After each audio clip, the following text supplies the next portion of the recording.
여러분 반갑습니다. 로마서 말씀 묵상 시간입니다. 우리가 어느덧 벌써 로마서 1장에서 11장을 다 다루고 이제 오늘부터 로마서 12장 이후를 묵상할 예정입니다.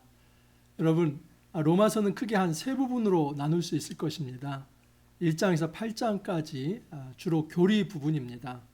칭의란 무엇인가, 또 성화란 무엇인가, 또 영화란 무엇인가, 그리고 율법의 법을 대신하는 믿음의 법이 무엇이고 우리가 어떻게 하나님의 의로우심을 받아서 새로운 백성, 하늘 백성이 될 수 있는가 하는 모든 것이 1장에서 8장에 담겨 있습니다. 그래서 주로 1장에서 8장을 교리적 부분이라고 이야기를 합니다.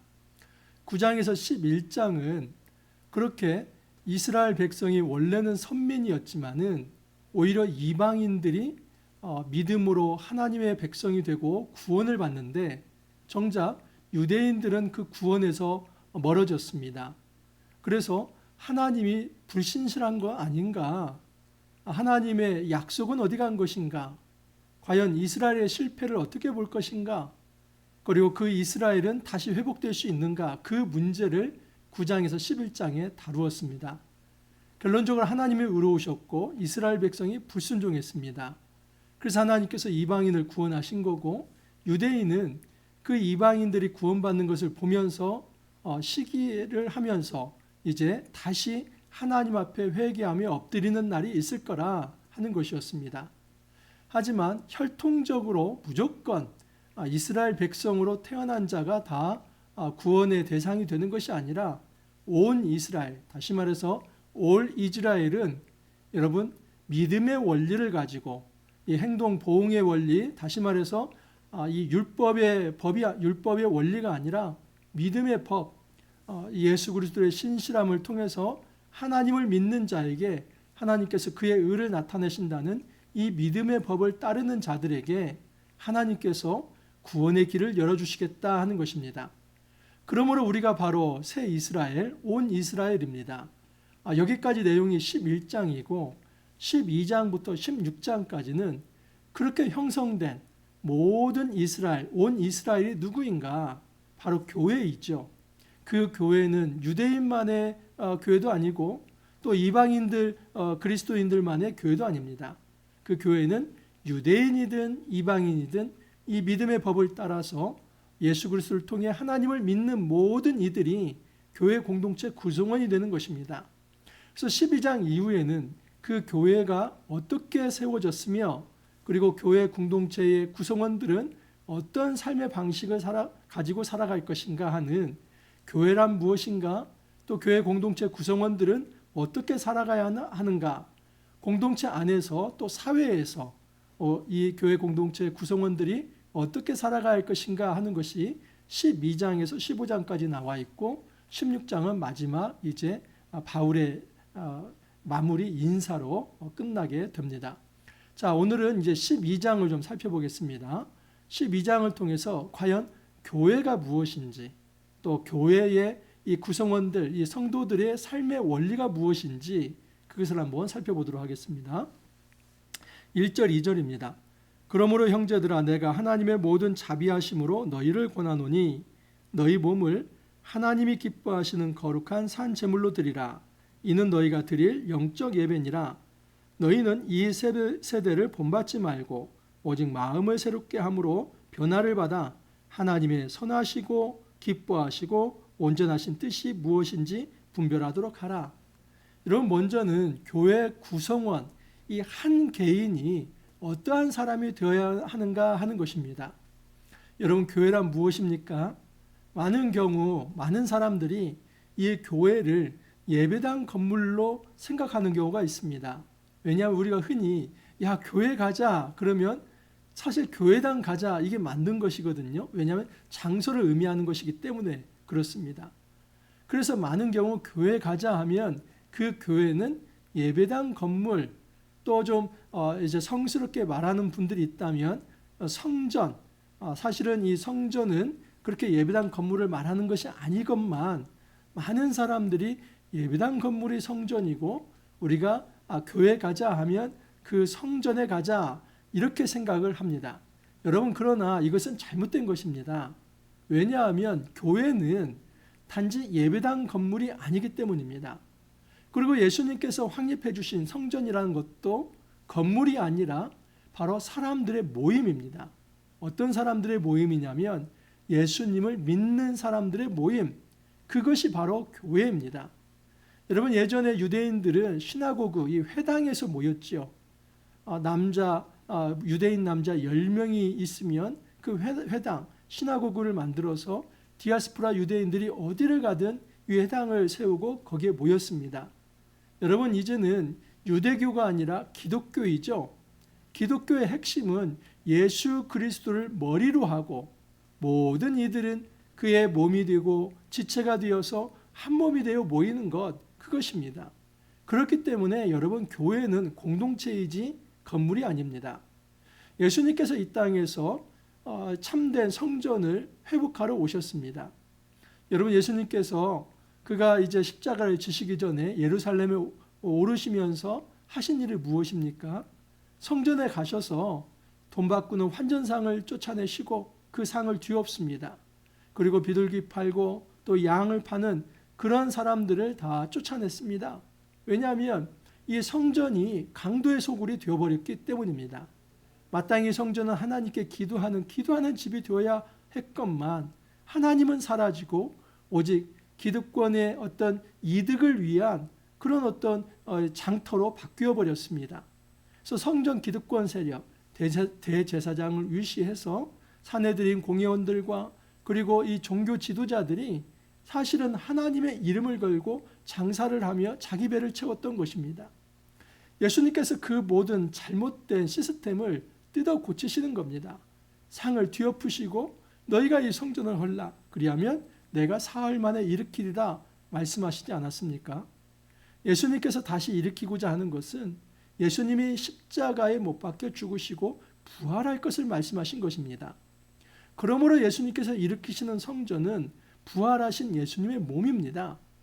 여러분, 오늘 말씀과 또 에베소서 2장과 4장 그리고 고린도전서 12장에서는 이 예수님의 몸을 교회라고 말씀을 합니다.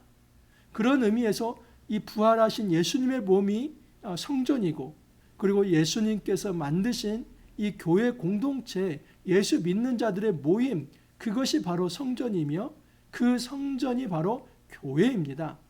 이런 차원에서 우리는 단지 이 땅의 교회를 교회당과 혼동해서는 안 됩니다. 여러분, 교회에 있어서 그러므로 가장 중요한 것은 건물이 아니라 무엇입니까? 사람이죠. 그 교우들입니다. 교회 성도 한 사람 한 사람입니다. 그런데 그 성도 한 사람 한 사람이 가장 먼저 신경 써서 해야 할 일이 무엇입니까? 예배입니다. 여러분, 이 교회는 하나님을 예배하는 곳입니다. 하나님께 기도하는 곳입니다. 예수 그리스도의 신실함을 통해서 하나님을 믿는다는 것은 하나님께 경배하는 자가 되는 것입니다. 그래서 1절에 이제는 유대교의 제사 방식이 아니라 이제는 기독교의 새로운 예배 방식을 선포합니다. 그러므로 형제들아, 내가 하나님의 모든 자비하심으로 너희를 권하노니, 바울이 아주 중요한 얘기를 할 때 이런 선포를 하는 겁니다. 내가 가지고 있는 권위로 말을 하는 것이 아니라 하나님의 모든 자비하심으로 너희를 권한다. 하나님의 긍휼의 마음으로 너희에게 권한다. 이 말은 하나님의 말씀을 전한다, 이것입니다. 이것은 나의 개인적 어떤 권면이 아니라 하늘의 말씀을 선포한다. 굉장히 중요한 메시지를 전달하고 있습니다. 여러분, 이 굉장히 중요한 메시지가 무엇입니까? 너희 몸을 하나님이 기뻐하시는 거룩한 산 제물로 드리라. 몸을 하나님이 기뻐하시는 산 제물로 드리라. Living sacrifice. 여러분, 이 sacrifice 하는 것은 희생 제물입니다. 희생 제물은 결코 살려서 하나님 앞에 제사로 드리지 않습니다. 양을 희생 제물로 드린다는 것은 양을 각을 뜹니다. 피를 흘리게 하고 그것을 온전히 태워서 번제로 드리는 것, 이것이 바로 희생 제물 sacrifices입니다. 그런데 그 앞에다가 산이라고 하는 living, 살아있는 희생 제물, 이 말 자체가 모순이죠. 희생 제물은 이미 죽은 이제 생물을 하나님 앞에 번제로 드리는 것인데 거기에 살아있는 너희 몸을 살아있는 산채로 희생제물이 되게 하라. 여러분, 그러면 우리가 우리의 목숨을 하나님 앞에 지금 이제 제물로 드리기 위해서 내 자신의 각을 뜨고 그렇게 인신제사를 드리라는 겁니까? 그걸 말하는 것이 아니죠. 여기는 지금 인신제사가 아니라 living sacrifices. 너희 몸이 희생제물이긴 하지만 너희가 살아있는 채로 하나님 앞에 제물이 되게 하라는 것입니다. 이런 차원에서 바울은 이런 선언을 하죠. 나는 날마다 죽노라. 여러분, 이것은 날마다 죽음을 체험하는 것이고 또 날마다 부활을 체험하는 것입니다. 죄에 대해서는 죽고 하나님의 의에 대해서는 다시 살아나는 이 실존적 부활을 체험하는 것을 바울은 나는 날마다 죽노라 말씀하셨습니다. 또 하나님께서 이 바울이 디모데후서에서 디모데에게 또 이런 말씀을 하지 않습니까? 이제 기약이 찼는데 내가 모든 이 제사를 완성할 그런 어떤 전제로 부음이 되었으면 좋겠다. 그런 말까지 합니다. 여러분, 이 전제는 제사 마지막에 붓는 이 포도주나 물을 붓는 의식을 말합니다. 이 제사 마지막에 내 몸까지도 희생의 제물이 되고 싶다 하는 것을 디모데후서에서 바울이 전한 바 있습니다. 여러분, 바울의 삶 자체가 자신의 몸을 희생 제물로 드리는 선교적 그런 순교적 삶이다라고 말할 수 있습니다. 이런 차원에서 너희 몸을 살아있는 희생 제물로 드리라 하는 것은 우리가 단지 지금 이 시간에 내 몸을 죽여서 드리라는 것이 아니라 너희 모든 인생의 삶이 이 삶의 예배가 되게 하라는 것입니다. 오늘 하루 내가 눈 뜨고 또 말을 하고 누군가를 만나고 그리고 내가 어떤 일을 하고 또는 이제 뭔가를 새롭게 계획하고 실행하고 또 많은 사람들과 함께 교제하면서 이 공동체를 세우고 그리고 세상 만물을 하나님의 말씀을 충만케 하는 이 모든 일들, 여러분, 이 모든 일이 삶의 예배가 되게 하라는 것입니다. 이런 차원에서 성도는 개인적 사생애적 삶을 살아가는 것이 아니라 공생애적 삶을 살아가는 것입니다.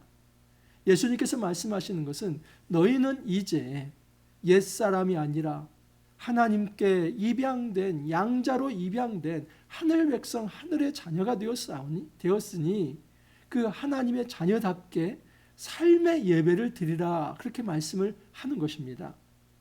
여러분, 이것을 너희가 드릴 영적 예배니라 그렇게 얘기합니다. 이 영적이라는 말이 로기코스 그럽니다. 여러분, 로고스 이게 명사이고요. 로기코스 하면은 형용사입니다.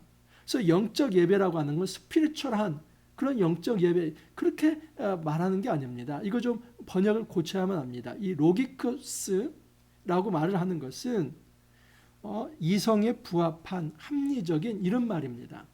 그러니까 여기서 영적 예배를 드려라 이 말은 합당한 예배를 드려라, 마땅한 예배를 드려라, 아주 당연한 예배를 드려라 이 말입니다. 여러분, 유대교에서 제사는 예배는 어떻게 드려졌습니까? 반드시 성전에 가야 했지요. 그 성전에서 무엇을 잡습니까? 양을 잡아서 각을 떠서 그렇게 희생제물을 드림으로써 하나님 앞에 제사를 드렸습니다. 하지만 바울이 선포하는 새로운 종교, 유대교가 아니라 이제는 기독교, 새로운 종교에서는 어떤 건물로서의 성전에 가서 양을 잡는 방식이 아니라 예수 그리스도라고 하는 그 성전에 나아가서 그리고 예수 그리스도의 몸인 교회이죠. 그 교회에 나아가서 너희 자신을 실제로 문자적으로 칼로 자기를 해가지고 그 죽은 몸으로 하나님 앞에 드리라 이것이 아니라 말을 하고 생활하고 또 어떤 일을 기획하고 어떤 미션을 수행하고 이 모든 과정이 하나님이 기뻐하실 만한 예배가 되게 하라. 이것이 마땅한 예배다. 이것이 합당한 예배다. 그걸 말하는 겁니다. 그래서 이 영적 예배는 우리가 기도하고 찬양하고 이걸 말하는 것이 아니라 이 영적 예배는 이 번역을 고치십시오. 합당한 예배, 마땅한 예배, 그건 바로 삶의 예배를 드리라는 것입니다. 여러분, 예배는 크게 세 가지가 있습니다. 공동체로 드리는 이 공동체가 함께 드리는 공동체 예배가 있습니다. 또 개인적으로 여러분 묵상하는 시간을 갖죠. 그 바로 개인의 예배입니다. 골방의 예배이죠. 또 여러분 우리가 삶 속에서 직장 일을 하고 가정 일을 하고 또 공동체와 함께 어떤 비전을 위해서 함께 일을 하고 이 모든 것은 삶의 예배입니다. 예배는 이 삼각형의 이 꼭지가 다 만나서 하나님 앞에 영광 돌리는 것. 공동체가 함께 모이고 우리 개인의 골방에서 하나님을 찬양하고 그리고 우리 모든 삶의 자리에서 내가 현재 살아있는 제물이 되어서 하나님을 기쁘시게 하는 삶을 살아가는 것. 이것이 바로 영적 예배, 마땅한 예배, 합당한 예배다. 그렇게 말씀을 하는 것입니다. 자, 그러면 그 우리 몸을 살아있는 거룩한 제물이 되게 하는 것이 어떤 방식인가? 그 마땅한 예배가 무엇인가? 2절에 나와 있습니다. 너희는 이 세대를 본받지 말고 오직 마음을 새롭게 함으로 변화를 받아 하나님의 선하시고 기뻐하시고 온전하신 뜻이 무엇인지 분별하도록 하라. 여러분, 첫 번째는 소극적으로 이 세대를 본받지 말아야만 합니다. 이 세대를 본받지 만다는 것은 첫 번째는 여러분 이 세상의 세계관을 따라가지 않는 겁니다. 이 세속적 세계관을 따라가지 않고 또 하나는 세속적 방식을 따르지 않는 것입니다. 이 세상에서 여러분 무엇이 힘입니까? 돈이 힘이지요. 그 돈을 가지고 있으면 못할 일이 없다고 생각합니다. 심지어 사람의 생명을 해하는 일까지도 여러분 이 돈이면 다 한다고 생각합니다. 돈을 숭배하고 권력을 숭배하고 그리고 자기 생명을 위해서는 다른 사람의 생명을 값없이 생각하며 그리고 이 경쟁이 정말 무한 경쟁이 되어서 다른 사람을 치고 올라가기 위해서는 수단과 방법을 가리지 않고 이 전투에서 이제 내가 지지 않고 승리해야만 한다는 이 승자 독식에 정말 이 맹목적 진보주의에 빠져 있는 이 모든 것이 세속적 세계관이고 우리의 세속적 삶의 자리 아닙니까?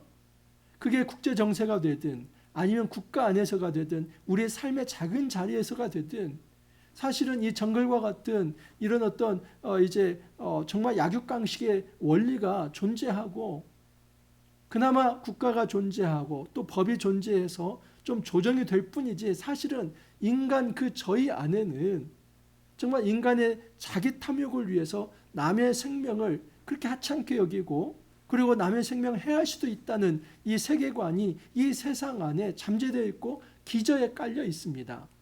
여러분 어떻게 할 것입니까? 주님께서 말씀하시는 것은 이 세대를 본받지 말라.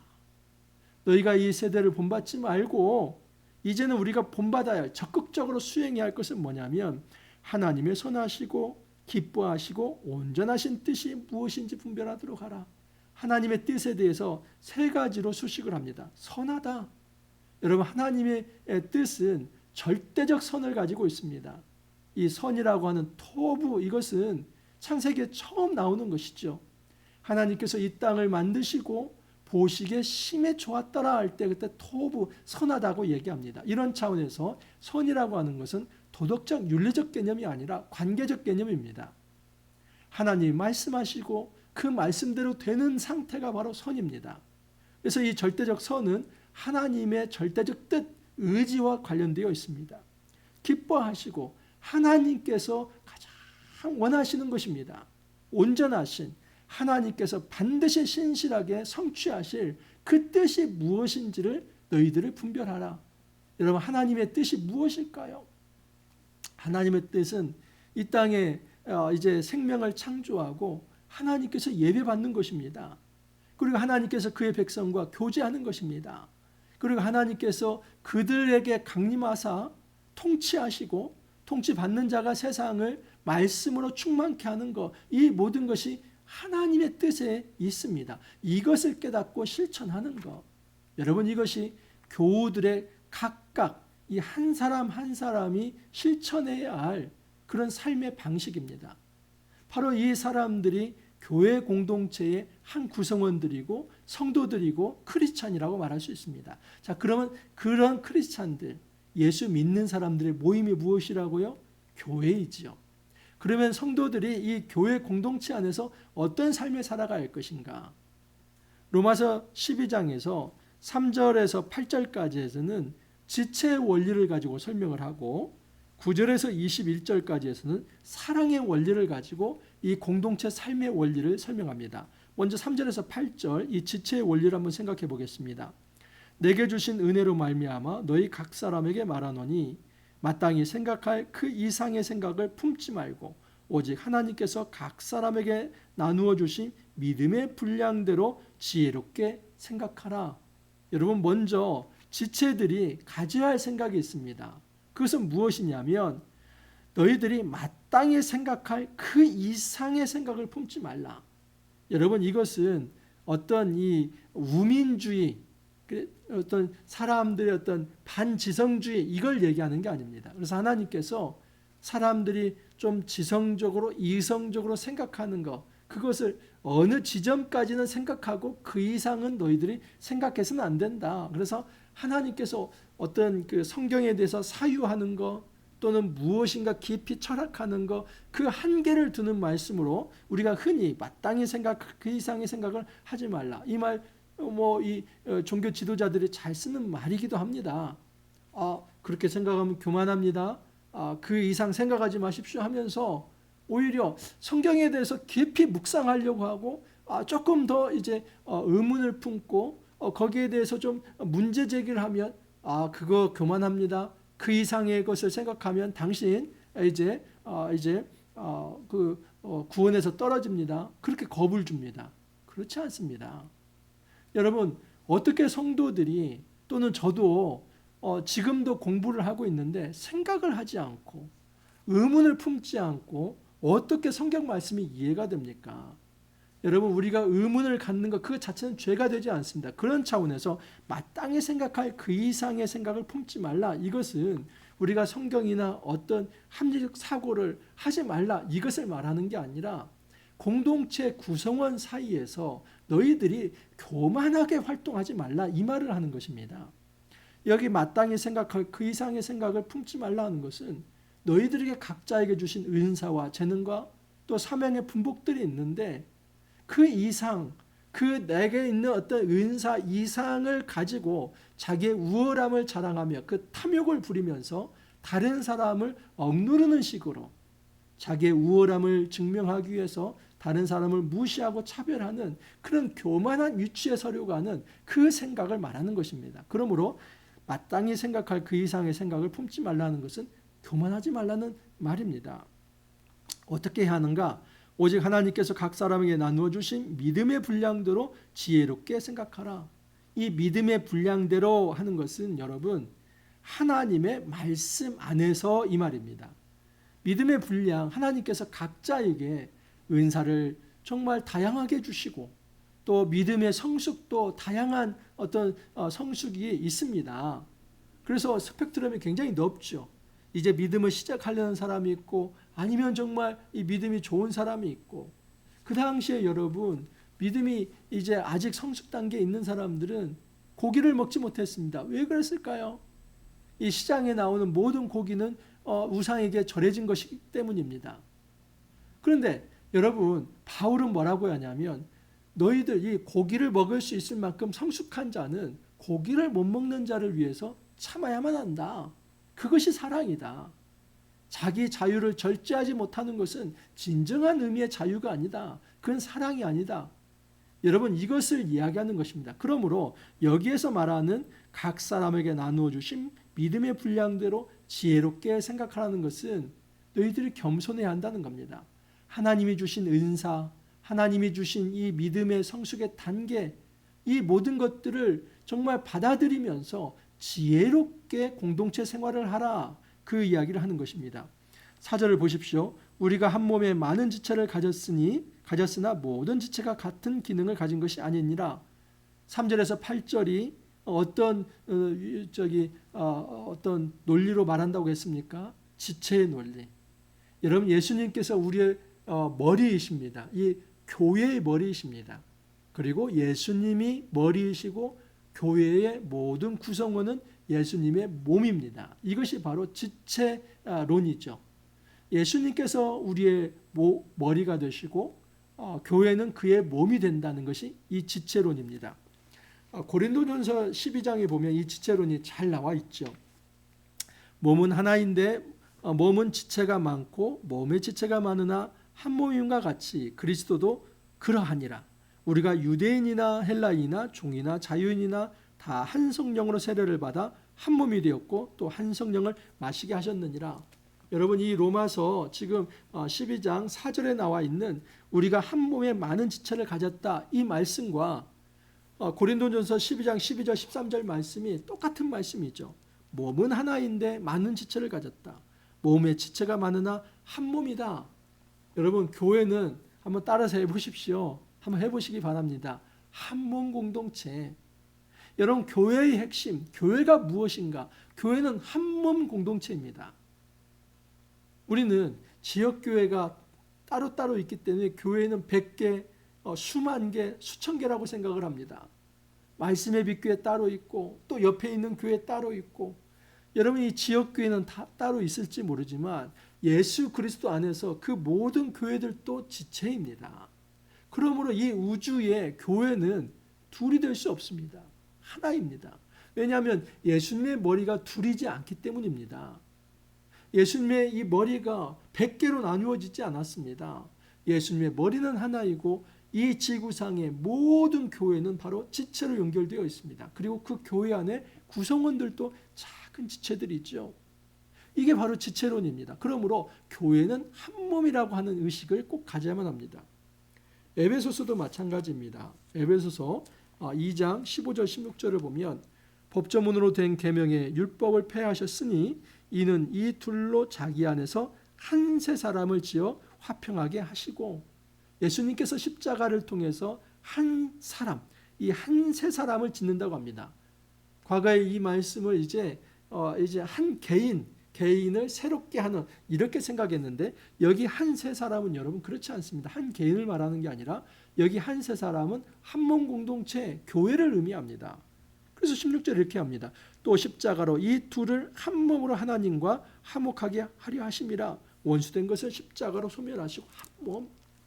이 유대인이나 이방인을 십자가로 이제 한 몸이 되게 한다. 두 몸이 아니라 한 몸이 되게 한다. 이게 교회 공동체의 본질입니다. 그러므로 교회론을 얘기하는데 한 몸 공동체 의식이 없다는 건 교회가 아닙니다. 에베소서 4장 15절 16절도 이런 말씀이 있습니다. 오직 사랑 안에서 참된 것을 하여 범사에 그에게까지 자랄지라. 그는 머리니 곧 그리스도라. 누가 머리라고요? 예수님이 머리입니다. 16절에 보면 그에게서 온몸이 각 마디를 통하여 도움을 받음으로 연결되고 결합되어 각 지체의 분량대로 역사하여 그 몸을 자라게 하며 사랑 안에서 스스로 세우느니라. 예수님 안에서 예수 그리스도가 머리가 되시고, 그리고 온 몸, 그 교회가 바로 각 지체들을 가지고 있어서 그 머리를 통해 도움을 받아서 서로 연결되고 결합되었다. 여러분, 이런 차원에서 오직 교회 안에서 수직적 구조가 있다면 예수님만이 이제 머리이시고 우리 모두는 바로 예수님 밑에 있는 존재입니다. 교회 공동체 구성원 안에 수직적 구조는 없습니다. 이렇게 생각합니다. 목사가 위에 있고 장로가 그 밑에 있고 성도들이 그 밑에 있다고 생각합니다. 그래서 교회에 계급이 존재한다고 생각합니다. 아닙니다. 여러분, 목사, 장로 또는 집사, 성도, 이 모든 것은 계급을 말하는 것이 아니라 여러분, 이것은 교회의 직분의 기능을 의미하는 것이죠. 목사가 말씀을 전하는 자로서, 교회를 치리하는 자로서, 또 장로님들도 말씀을 섬기고 또 이제 교우들을 치리하고, 또 집사님들이 교회 봉사를 섬기고, 권사님들이 서로 신방하고 또 사랑으로 권면하고, 여러분, 모든 성도들이 하나가 되는 것, 각각 직분에 맞게 그 기능에 맞는 것을 이제 이 직분을 의미하는 것이지 그 직분 자체가 계급이 아닙니다. 그러므로 성도들 안에는 절대 수직 구조는 없습니다. 모든 성도는 다 수평 구조입니다. 그러므로 목사도 강단에서 말씀을 전할 때는 하나님의 이 권위를 가지고 말씀을 전하지만 강단에서 내려오면 평신도와 똑같은 수평적인 이 대등한, 이 평등한 존재가 되어서 하나님을 섬기는 자가 되어야만 한다는 겁니다. 교회 안에 어떤 목사 하나를 또는 어떤 중요한 인물 하나를 우상 숨기듯이 그렇게 아주 교주화하는 것은, 그것은 이단들이나 하는 것이지 건강한 교회가 그렇게 해서는 안 된다는 사실입니다. 5절 이하를 보면 이와 같이 우리 많은 사람이 그리스도 안에서 한 몸이 되어 서로 지체가 되었느니라. 계속 나오죠. 우리는 교회는 뭐라고요? 한 몸 공동체. 그 한 몸 안에 많은 사람이 많은 지체가 되었다는 겁니다. 그래서 6절에 보면 우리에게 주신 은혜대로 받은 은사가 각각 다르니 사람이 많기 때문에 그 사람에게 주신 카리스마 이게 은사입니다. 여러분 카리스 하면 은혜이고요. 카리스는 아주 보편적으로 모든 사람에게 자격 없는 모든 사람에게 조건 없이 부어주시는 하나님의 호의를 은혜 카리스라고 합니다. 카리스마는 무엇이냐면 개별적으로 한 사람 한 사람에게 맞게 기프트 하늘로서 선물을 주시는 것. 어떤 사람에게는 찬양의 기프트, 어떤 사람에게는 봉사의 기프트, 또 어떤 사람에게 말씀 전하는 기프트, 어떤 사람은 권면하는 기프트, 섬기는 기프트. 여러분 이처럼 각각의 다른 선물 이것을 은사라고 얘기합니다. 그러면 그 은사들을 하나님 왜 주셨을까요? 그것은 교회 공동체를 한 몸 되게 하라고 주신 것이지 그 각 사람 한 사람을 빛나게 하고 그 사람을 특출나게 하기 위해서 하나님 하시는 것이 아닙니다. 그러므로 우리는 은사를 정말 내가 받은 은사를 내가 어떤 나만을 위해서 남용해서도 안 되고 그것을 함부로 자랑해서도 안 됩니다. 예를 들어서 저에게 말씀 전하는 은사가 있다고 보십시오. 너희들은 이거 못하지 하면서 우쭐대고 이래서는 안 됩니다. 이것은 교회를 섬기도록 하나님 저에게 주신 은사이지 이것을 이용해서 나의 이름을 높이거나 또는 내 탐욕을 채우거나 내 이득을 채우거나 다른 사람을 무시하고 권위주의를 가지고 누군가 위에 올라서려고 하는 수단으로 삼는다면 하나님 그 은사를 뺏어가 버립니다. 결코 은사는 이렇게 자기 개인적 이기적 목적을 성취하기 위해 주신 것이 아니라 교회 공동체를 잘 섬기도록 주신 것이 바로 은사입니다. 혹 섬기는 일이면 섬기는 일로, 혹 가르치는 자면 가르치는 일로, 혹 위로하는 자면 위로하는 일로, 구제하는 자는 성실함으로, 다스리는 자는 부지런함으로, 궁유를 베푸는 자는 즐거움으로 할 것이니라. 여러분 교회 공동체에 다 각각의 직분자들입니다. 예언하는 자, 말씀을 전하는 자죠. 믿음의 분수대로 하라는 겁니다. 다시 말해 하나님께서 주신 분량이 없다면 이것을 감당해서는 안 됩니다. 여러분 하나님께서 말씀을 아무에게나 전하라고 한 것이 아니라 독특한 은사를 주신 분들에게 하나님께서 말씀 전하도록 합니다. 그러면 그 믿음의 분량대로 말씀을 전하면 되는 겁니다. 섬기는 일, 봉사죠. 이것도 섬김의 은사가 있어야만 가능한 것이고 가르치는 일, 가르침의 은사가 있어야만 합니다. 위로하는 일, 위로하는 마음이 있어야 하고 구제하는 일, 성실함이 있어야 하고 다스리는 일, 부지런함이 있어야 하고 궁유를 베푸는 일, 즐거운 마음으로 할 수 있어야만 합니다. 예언하는 것, 섬기는 것, 가르치는 것, 위로하는 것, 구제하는 것, 또 다스리는 것, 궁유를 베푸는 것, 이 모든 것은 교회 안에 꼭 있어야만 하는 그런 직분과 연결된 것입니다. 그래서 목사도 필요하고 또 장로도 필요하고 집사도 필요하고 때는 교회에서 이제 봉사하기 위해서 또 밖으로 구제하기 위해서 각각의 그 사람의 은사에 맞게 사람들이 세워지면 그 일들을 감당하는 것입니다. 이 안에 어떤 서열은 존재하지 않습니다. 목사가 말씀을 전하니까 더 위에 있고 그런 것이 아닙니다. 이 모든 일들은 지금 예수 그리스도의 몸, 이 교회를 세우기 위해서 하나님이 각각에게 맡겨주신 것이기 때문에 그 은사에 맞게 열심히 섬기면 되는 것입니다.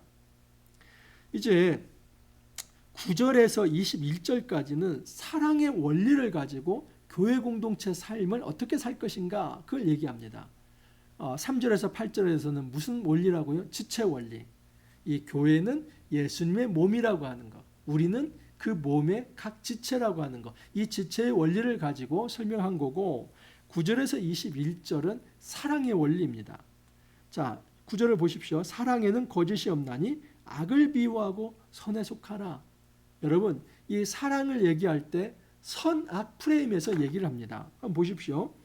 9절에 그 말씀이 있고 그리고 17절에도 그 말씀이 있습니다. 아무에게도 악을 악으로 갚지 말고 모든 사람 앞에서 선한 일을 도모하라. 또한 21절에도 악에게 지지 말고 선으로 악을 이기라. 그래서 이 선과 악을 대조시키는데 이 사랑이라고 하는 것은 악에게 서는 것이 아니라 선에 서는 것입니다. 그래서 지금 이 9절에서 21절까지는 사랑의 원리를 얘기하는데 그 사랑이라고 하는 것은 결코 악을 악으로 대항하는 방식이 아니라 오히려 악을 선으로 이기는 것이 진정한 사랑이다 하는 것입니다. 자, 그게 무엇인지 좀 더 깊게 살펴봅니다. 10절 이하를 보면 형제를 사랑하여 서로 우애하고 존경하기를 서로 먼저 하며, 여러분 서로라는 상호라는 말을 쓰는데 거기에 또 무슨 말을 씁니까? 먼저. 그러니까 이거 형님 먼저, 아우 먼저 이런 것이죠. 여러분 천국에 가면 이런 예화를 들은 적이 있습니다. 그 천국에 가면 천국 사람들이 다 이 뻗정팔, 이런 뻗정팔이 있는데 이 지옥에도 이 뻗정팔이 있고 또 천국에도 다 뻗정팔이 있는데, 이 지옥에 간 사람들은 어떤 음식물이 있잖아요. 그러면 이 뻗정팔로 자기가 어떻게 한번 먹어보려고 이렇게 하면 여러분 먹어집니까? 다른 사람이 이걸 먹으려면 또 이걸 이렇게 때립니다. 이 팔이 굽어지지 않으니까요. 지옥은 그래서 완전히 난투극이 벌어진답니다. 예화입니다. 천국도 다 이게 뻗정팔이 있는데 음식이 있으면 내가 먹으려고 하는 게 아니라 이걸로 상대를 먹여주는 겁니다. 그러니까 싸우지 않아도 결코 그 안에서 부족함이 없다는 겁니다. 여러분 이것이 진정한 사랑의 원리 있죠. 형제를 사랑하여 서로 우애하고 존경하기를 서로 먼저 하라는 겁니다. 우애하고 존경한다는 것은 사랑은 배려입니다. 상대에 대한 이 존경의 마음을 갖는다는 것은 그 사람을 인정해 주는 것입니다. 무시하지 않는 것입니다. 사랑은 무시하지 않는 것에서 시작을 합니다. 사람이 제일 언제 꼭지가 돕니까? 여러분 무시받을 때는 어느 누구도 참아내지 못합니다. 어느 인격자도 무시를 받는데 그것을 잘 참아낼 수는 없습니다. 내가 무시받는 것이 싫다면 나도 남을 함부로 무시해서는 안 됩니다. 다른 사람의 인격을 존중해야 하고 그 사람의 마음을 헤아릴 수 있어야만 합니다. 그래서 함부로 그 사람을 차별하거나 무시하지 않고 그 사람을 존중하고 예우해 주는 거, 그것을 먼저 하라는 겁니다. 11절을 보면 부지런하여 게으르지 말고 열심을 품고 주를 섬기라. 여러분 교회 공동체의 가장 중요한 일이 뭘까요? 예배지요. 주를 섬기는 겁니다. 근데 거기에는 무엇이 필요냐면 부지런함이 필요합니다. 열정이 필요해요. 근데 그 열정은 여러분 방향이 중요한데 그 방향이 열심을 품고 주를 섬기라. 이 주를 섬기는 일에 우리가 열정이 있어야지 나를 섬기는 일에 열정이 있어서는 안 됩니다. 교회 공동체 안에 이런 일이 있을 수 있습니다. 나의 의를 드러내기 위해서 일을 합니다.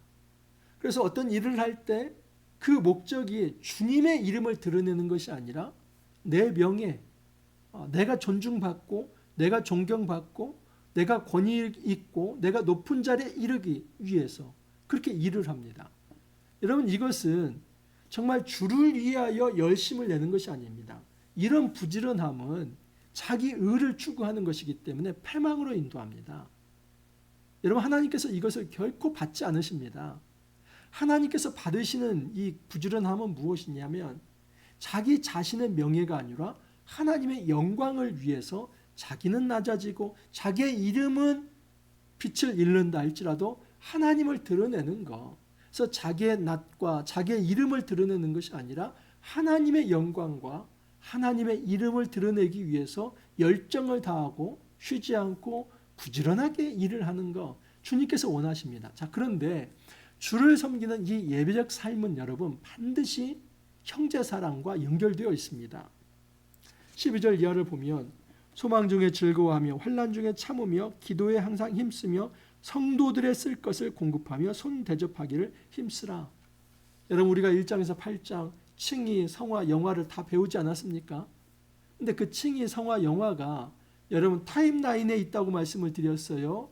아니면 이벤트적 어떤 한 사건에 있다고 말씀을 드렸어요. 이 구원이라고 하는 것, 칭의, 성화, 영화는 단지 어떤 한 시점에 모든 것이 완성되는 것이 아니라 타임라인에 있다.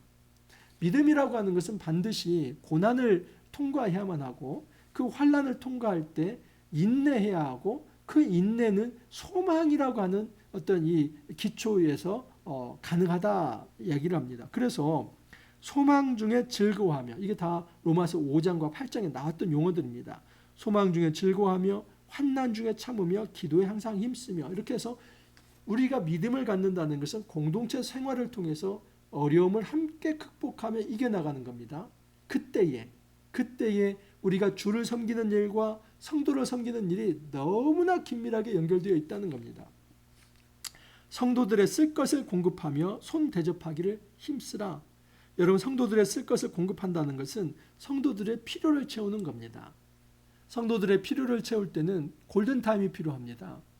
여러분, 사람의 생명도 그 골든타임에 조치를 취하면 죽어가는 생명도 살릴 수 있지만은 그 골든타임을 놓치면 여러분 그 생명을 살리기가 어렵습니다. 교회 공동체의 구성원도 마찬가지입니다. 정말 죽어갈 듯 신음의 소리를 외친다면 반드시 먼저 조치를 취하고 살려내야만 합니다. 응급조치를 해야만 합니다. 이것은 정말 세심한 관찰과 또 어떤 관심과 배려와 그 사랑의 어떤 이 긴장감 있게 눈뜨고 그것을 바라보지 않으면 한 생명이 죽어가는데도 그걸 알아내지 못합니다. 그렇기 때문에 여러분, 성도들의 쓸 것을 공급한다, 이 니드, 필요를 채운다는 것은 그 사람의 영적인 필요, 물질적 필요, 그 모든 필요를 민감하게 골든타임을 놓치지 않고 챙기는 것입니다. 손 대접하기를 힘쓰라는 것은 폐쇄적 공동체가 아니라 여러분 누구든지 올 수 있도록 열린 공동체가 되도록 환대의 정신을 가져야 한다는 겁니다. 여러분, 기독교는 결코 폐쇄 공동체가 아닙니다. 기독교 교회는 문턱을 낮춰야만 합니다. 누구든 오든 환대받을 수 있고 대접받을 수 있도록 열린 마음을 갖는 것. 그래서 교회 공동체 구성원들 자기들끼리만 지지고 볶고 잘 살고 사랑하고 이게 아니라 이 교회 공동체 문이 활짝 열려 있어서 누구든지 오면 그 사랑의 어떤 동아리 안에서 함께 멜팅이 되는 것, 함께 녹아드는 것, 그래서 새로운 덩어리가 되는 것, 이것이 바로 교회의 사랑의 원리입니다. 너희를 박해하는 자를 축복하라. 축복하고 저주하지 말라. 여러분, 이 교회 공동체 성도들뿐만 아니라 외적 박해가 있다 할지라도 오히려 그 박해하는 자를 축복할 수 있는 마음의 여유를 가지고 있으라는 겁니다. 즐거워하는 자들과 함께 즐거워하고 우는 자들과 함께 하라. 우리가 흔히 이런 얘기하죠. 생사고락을 함께하는 것. 이게 바로 교회 공동체의 성도들의 삶의 원리입니다. 우리가 이 땅을 살아가면서 나만을 위해서 살아가는 것이 아니라 누군가 성도가 아프다 하면 함께 아파해주고 누군가 회복되면 함께 기뻐해주고, 이것이 바로 교회 공동체의 삶의 원리입니다. 결코 교회 공동체의 삶은 형이상학적인 말씀만 나누는 게 아닙니다. 꼭 말씀과 삶을 나눠야만 합니다. 그러므로 정말 건강한 공동체는 말씀만 살아있는 것이 아니라 그 말씀을 살아내는 것, 사랑이 기저에 깔려 있어야만 합니다. 관심과 배려와 세워줌, 그 속에서 교회가 든든하게 세워져 가는 것입니다. 형제가 아프면 같이 아파해주고 치료해주고 기도해주고 살아나면 같이 기뻐해주는 것, 이게 교회지. 한 몸이고 한 가족이지. 누가 아파도 정말 아픈지 안 아픈지 관심도 갖지 않고 기도도 해주지 않고, 그러면 여러분 이게 무슨 교회입니까? 결코 그렇게 무관심한 것은 교회가 아니죠. 주님이 말씀하시는 것은 사랑은 그렇게 형이상학적 철학적인 것이 아니라 실제적이고 행동으로 표할 수 있어야만 한다라고 이야기를 합니다. 서로 마음을 같이하여 높은 데 마음을 두지 말고 도리어 낮은 데 처하여 스스로 지레 있는 채 하지 말라. 아까 말씀한 게 있었습니다. 너희가 믿음의 분량대로 이제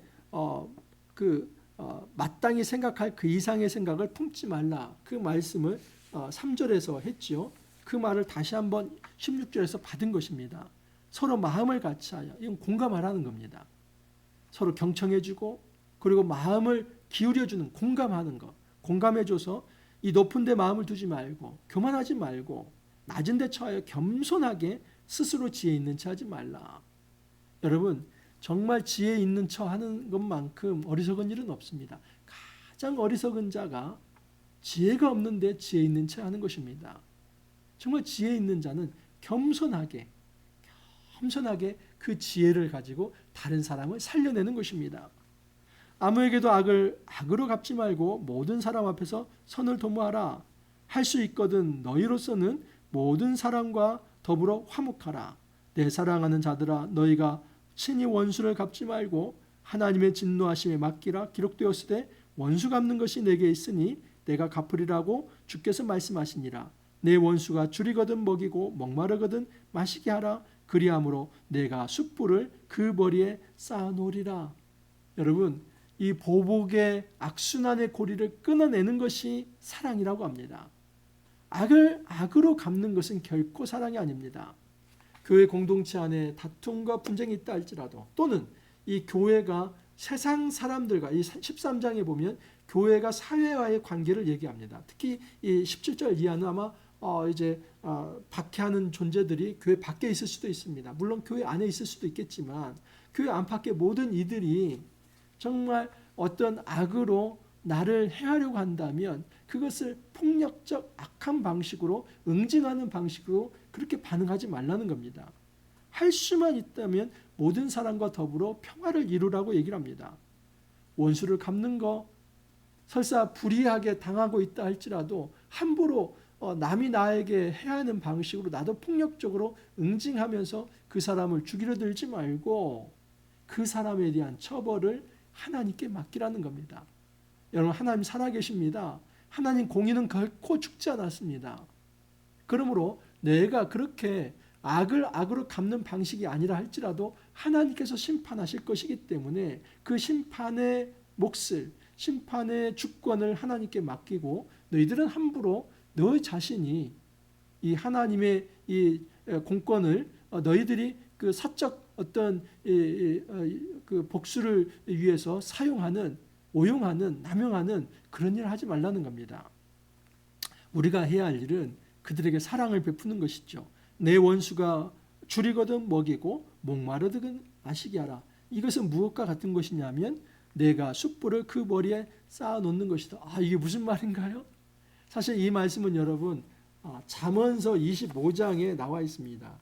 잠언 25장 21절 22절입니다. 잠언 25장 21, 22절에 보면 내 원수가 배고파 하거든 음식을 먹이고 목말라 하거든 물을 마시게 하라. 그리야 하는 것은 핀 숯을 그 머리에 놓는 것과 일반이요 여호와께서 내게 갚아주시리라. 여기에 대해 두 가지 해석 방법이 있습니다. 하나는 부정적인 것이죠. 내 원수가 배고파 하거든 음식을 먹이고 목말라 하거든 물을 마시게 하는 거, 그것은 이 상대 그 원수의 머리에 핀 숯을 놓는 것이다. 그래서 내가 그 원수에게 잘해주는 것은 그 원수의 마음을 고통스럽게 해서 그 원수를 아주 그냥 더 나락으로 떨어뜨리는 것이다. 원수를 원수 갚는 데 있어서 사랑이라고 하는 것이 그렇게 다른 원수를 고통스럽게 만드는 것이다. 이런 어떤 부정적인 것으로 쓰이는 이런 해석이 있습니다. 그럴듯하죠. 왜냐하면 숯을 머리에 놓는 거 얼마나 고통스러운 겁니까? 그래서 내가 원수에게 잘해주는 것은 오히려 그 원수를 고통스럽게 한다. 이렇게 해석하는 경우가 있고, 또 하나는 여러분 이 잠언서 같은 경우, 지금 이 로마서 12장 20절 말씀은 잠언 25장 21절 22절을 인용한 건데, 이 잠언서는 이집트의 지혜 문헌을 또 참고한 것이 있습니다. 자, 이집트의 지혜 문헌에 어떤 내용이냐면 차임 배제라고 하는 도둑이 있습니다. 근데 차임 배제라고 하는 이 도둑이 어떤 주술적 돌을 누군가로부터 훔쳐왔습니다. 그런데 그게 양심에 꺼리낌이 있어서 자기 머리 위에 이 어떤 대야 같은 거 놓고 그 대야 위에다가 숯을 좀 놓아서 이렇게 이면서 양심의 가책을 받으면서 회개하고 그리고 그 돌을 다시 갖다 주었다는 이 이집트의 지혜 문헌에 이런 내용이 나온 겁니다. 그래서 많은 해석자들이 두 번째 해석은 무엇이냐면 지금 이 원수의 머리에 핀 숯을 놓게 한다는 것은 너희들이 그 원수에게 잘해줌으로써 원수가 이제 양심의 가책을 받고 회개의 기회를 좀 그들에게 선사해 줘라 하는 것. 이건 굉장히 이제 적극적이고 긍정적인 것이죠. 여러분 문맥을 따라서 볼 때 어떤 게 더 합당한 해석입니까? 이 적극적이고 긍정적인 해석이죠. 내가 상대방 이 원수에게 잘해주는 것은 원수를 더 고통스럽게 해서 그 원수를 죽이기 위한 이걸 말하는 게 아니라 내가 그 원수에게 잘해주는 것은 원수가 그 양심의 가책을 받고 회개하고 돌아설 수 있는 기회를 주는 것이다 라고 볼 수 있는 것입니다. 그래서 21절에 이렇게 12장을 이제 마무리합니다. 악에게 지지 말고 선으로 악을 이기라. 여러분 사랑은 악을 악으로 갚는 것이 아니라 선으로 악을 이기는 것입니다. 선으로 악을 이긴다는 것은 무엇일까요? 악에 대한 모든 심판을 주님께 맡기고 너희들은 이 기독교의 말씀의 원리에 따라서 그 사랑을 끝까지 드러낼 수 있어야만 한다. 여러분 이것은 믿음이 없으면 결코 할 수 없는 것입니다. 왜냐하면 믿음이 없으면 내가 지금 당하고 있는데 내가 그 당하고 있으면서 다른 사람에게 좋은 일을 해준다. 그렇게 해서 내가 당하고 말면 내가 아무것도 남는 게 없는데 이건 여러분 믿음이 없으면 이렇게 살 수밖에 없습니다. 믿음을 가지면 어떻게 되는가 합니까? 내 안에 신앙이 있으면 하나님께서 내 삶을 보호해 주시고 악은 하나님께서 갚아주시고 내가 비록 손해보는 것 같지만은 이 사랑을 베푸는 이것을 하나님 인정해 주시고 그 삶을 하나님께서 채워주실 것에 대한 믿음이 있기 때문에 선으로 악을 이기는 이 사랑의 삶을 살아갈 수 있는 것입니다. 로마서 12장 이 세 부분입니다. 1절에서 2절 삶의 예배를 말씀을 드렸습니다. 교회 모든 구성원은 예배자가 되어야 하는데 그것은 이 세대를 본받지 않고 하나님의 선하고 기뻐하시는 그 뜻을 이루는 것, 모든 삶 속에서 우리가 살아있는 제물이 되는 것, 우리의 말과 우리의 행동과 우리의 모든 삶이 주님이 기뻐하실 만한 그런 제물이 되는 삶, 이것이 바로 삶의 예배다 말씀을 드렸습니다. 그 삶의 예배를 드리는 사람들의 모임, 그게 바로 교회인데 교회 공동체의 삶의 원리는 지체 원리이다. 우리는 두 몸이 아니라 한 몸이다. 그래서 많은 사람이 존재한다는 것은 교회 안에 다양성이 있다는 겁니다. 하지만 한 몸, 통일성이죠. 예수님이 머리가 하나이시기 때문에 그 예수님을 머리로 한 통일적 어떤 조직이 교회다. 그래서 예수님을 모시고 이 통일성을 가지고 있되 다양한 은사를 존중하고 인정할 수 있어야 하며 그 은사라고 하는 것은 나의 배를 채우거나 나의 이익을 위하거나 나의 유명세를 드러내기 위한 것이 아니라 교회를 섬기기 위한 것이다. 그리고 9절에서 21절은 사랑의 원리입니다. 사랑의 원리는 선악 프레임에서 생각해야 한다고 말씀을 드렸습니다. 여러분 우리가 서로를 섬기고 또 서로를 사랑하는 일에 먼저 열심을 내야만 합니다. 주를 섬기듯이 그렇게 열심을 내야만 합니다. 그런데 이것은 나를 박해하는 자에게까지도 우리는 이 사랑의 정신을 잃지 말아야 한다. 믿음이 없으면 불가능합니다. 선으로 악을 갚는 이 방식은 악을 악으로 갚으면서 복수혈전을 하는 것이 아니라 그 보복을 하나님께 맡기고 나는 사랑의 마음을 품을 때에 하나님께서 그 사람을 결코 죽게 놔두시지 않고 하나님께서 품으시며 결국은 하나님께서 축복하실 거라 하는 사실입니다. 여러분 로마서 12장 굉장히 좋지요. 교회가 무엇인지를 우리에게 자세하게 설명합니다. 교회는 한 몸 공동체이고 교회는 바로 사랑으로 서로 하나 되어야 할 그런 존재임을 이야기합니다. 우리가 이 땅을 살아가면서 혼자 신앙생활을 할 수 없습니다. 이 환난의 시대에 그 고난을 우리 힘으로 이겨내는 것이 아닙니다. 성령이 동행하셔야 하고 성령은 교회 공동체 안에서 역사하십니다. 우리가 성전으로 나아가는데 예배당이 아니라 교회 공동체 안에서 예수님을 머리로 함께 예배하면서 우리는 삶의 예배로 확장이 되고 그 거룩한 삶을 서로 독려하며 사랑하면서 함께 살아갈 수 있는 것입니다. 우리가 이처럼 한몸 공동체 교회가 되어서 서로를 사랑하면서 하나님께서 우리에게 맡겨주신 이 선교적 사명, 하나님 나라 사명을 잘 감당할 수 있기를 간절히 소망합니다. 이렇게 기도합니다. 주님 감사합니다. 교회가 무엇인지를 가르쳐 주시니 감사합니다.